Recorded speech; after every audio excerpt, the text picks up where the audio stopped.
Hey everybody, Mark again here, Weatherman Plus. Good evening to you. Happy Merry Christmas Eve. Hope y'all have a wonderful Christmas tomorrow if I don't see y'all. I know people get pretty busy, especially on that one day of the year. So God bless you. Hope you and your family have a very peaceful Christmas and very joyful. So God bless. If you haven't subscribed yet, subscribe, man, because I do this every single day. I care about everybody. I do as much as information as I can. I'm going to try and impact this as quick as I can for you guys, and I will be fast. Let me show you real quick what I have for you. First, I want to go over the tornadoes because they are popping up like crazy, especially over North Carolina. I think I had 4 at one time this afternoon. Now you're looking at high resolution radar. This is the best model you could use.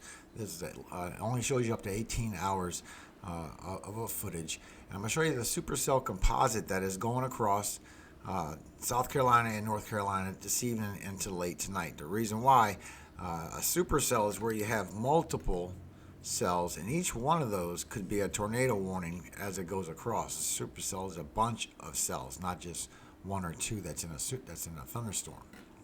So we do have a supercell happening all through South Carolina and North Carolina, and it does get stronger as it gets about right before 1 o'clock in the morning for Christmas Eve. But you will see that it goes away from South Carolina by 2 a.m. on Christmas Eve, and it goes away from North Carolina by 6 or 7. I'd say 6, but 7 to be sure, by 6 a.m. Tomorrow morning for Christmas Eve for you.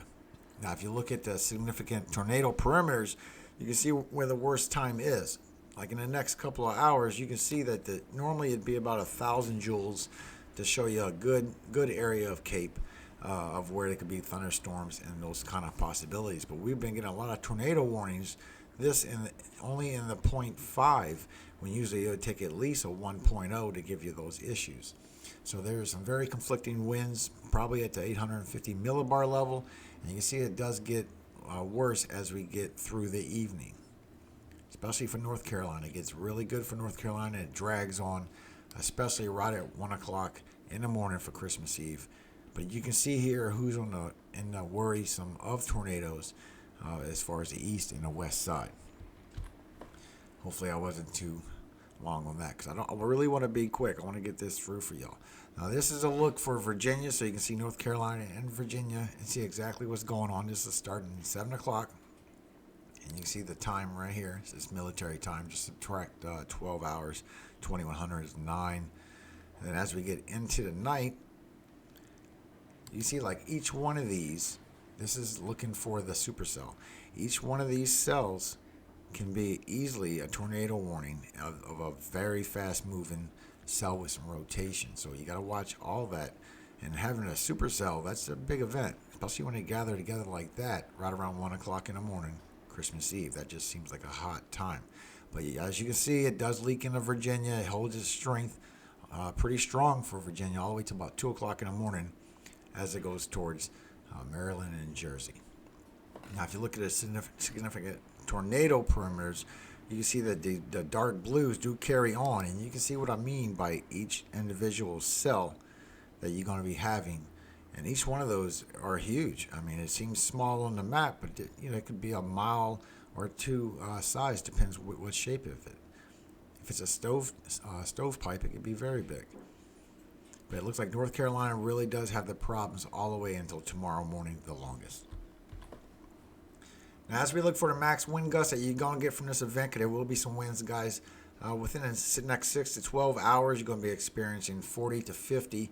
And if you look at it, it is in knots. So that means that you're going to be getting 50 to 60 miles per hour winds that will be coming with this wind gust that will be coming across. And we still have that storm I do show later on that was still going to give a big wind gust problem across the central U.S. I will explain that a little more, but that's bringing almost hurricane force winds. But for the Northeast, as this event comes through, you see that yours is a little different. Yours actually gets a little stronger as the day goes on, and Christmas Eve and the day after. That you actually get in the high 60s in the knots, which means you're definitely in 70 to 75, almost hurricane strength wind gusts that's going to be passing through. And the Midwest had 80 miles per hour out of the same system once already, so it's not like it couldn't happen.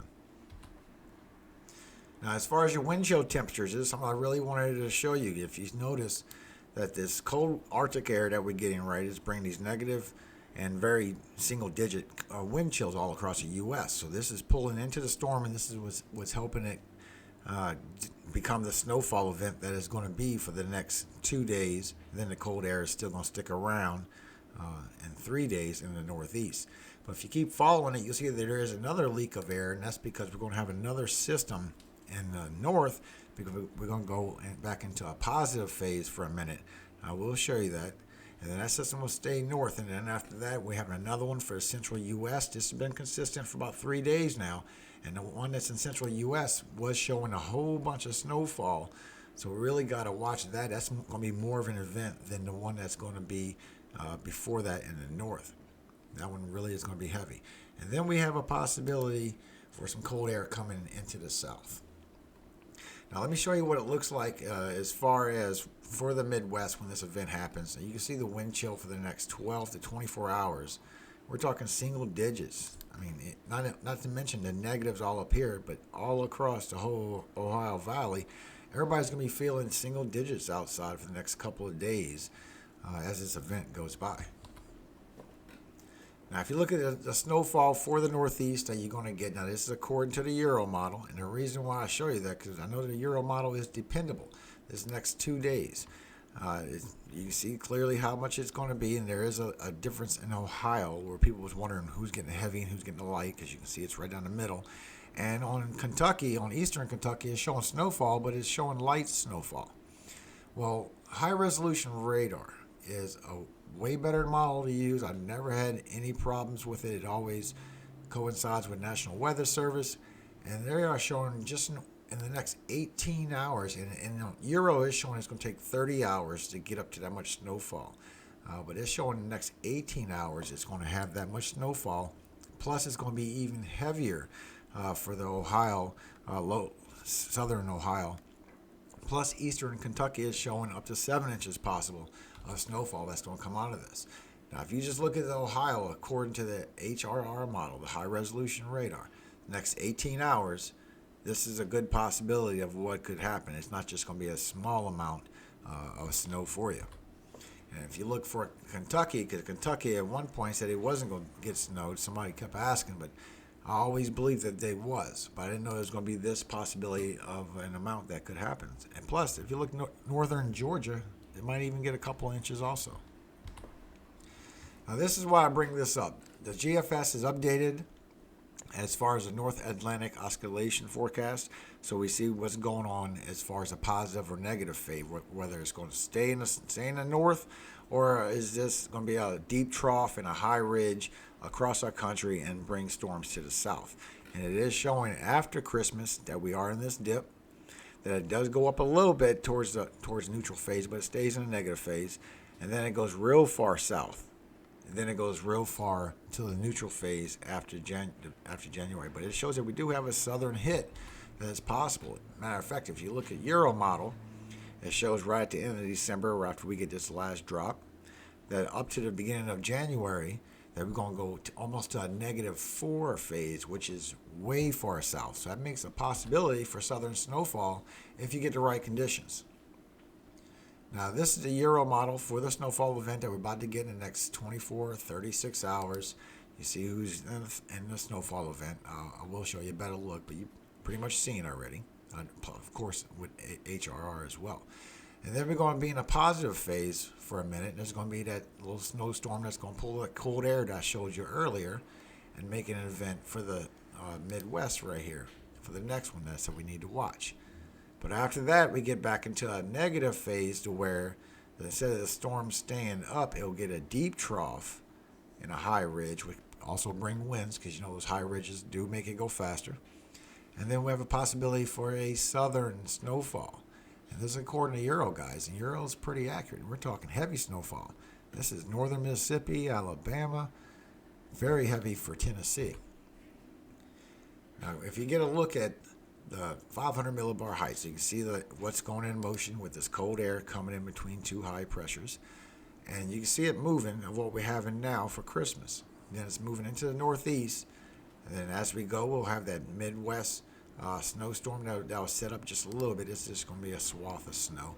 It's blocked by a higher pressure Then we're going to have that system that's going to go across to the central U.S. and the Midwest, and it's going to drop that heavy snowfall that you saw a minute ago. Then we got the southern one because we got that deep -4 almost for oscillation, and it's a good chance for a southern snowfall. This is a southern storm, guys. This is a good possibility. Now, if you look at the snowfall in the southeast, according to the Euro, you can see what we're getting now. Okay, so you can see North Carolina as well and Tennessee. And if you look at it as far as what's going on towards the end of the month and the beginning of January, where we get that deep negative phase, bam, there you go. Up to 18 inches of snow for Alabama, 9-10 inches for northern Mississippi. Now, this is subject to change, of course, a little bit, but I don't expect it to change much. Matter of fact, this heaviness strip we see here could be a little further and affect South Carolina and Georgia more. So we will see what's going on with that. So I will stay up to that with y'all. Now, this is what we have for the tornado. We have the 2%, the 5%, and 10%. And that's just what it says. This is a 2 out of 10 chance, 3 out of 10 chance, and the right here is enhanced. It's actually a 4 out of 10 chance of getting a tornado on the information I showed you a little while ago. So this very hot chance. But I'll tell you what, the 2s and 3s, they've been burning up with tornadoes warnings all day. We've been getting some that even land earlier.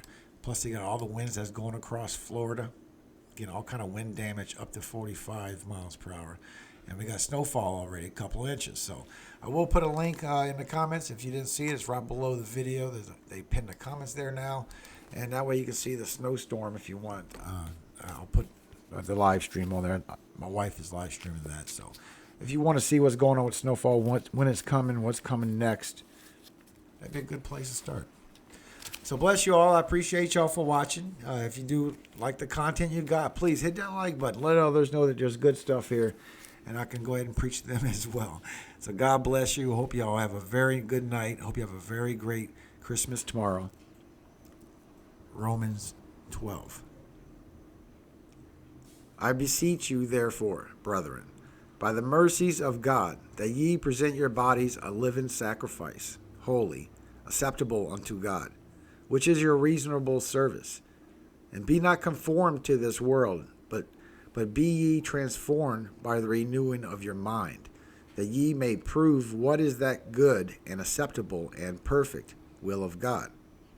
For I say, through the grace given unto me, to every man that is among you, not to think of himself more highly than he ought to think, but to think soberly, according as God hath dealt to every man the measure of faith. For as we have many members in one body, and all members have not the same office, so we, being many, are in one body in Christ, and every one member one of another.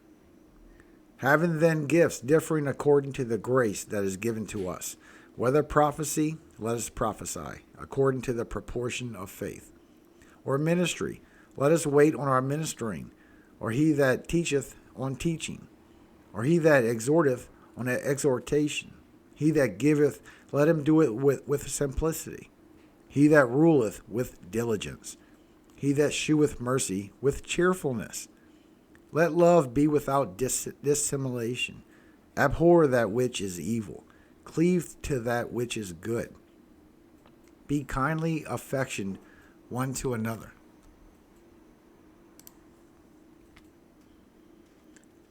Be slothful in business, fervent in spirit, serving the Lord, rejoicing in hope, patient in tribulation, continuing instant in prayer, distributing to the necessity of saints, given to hospitality.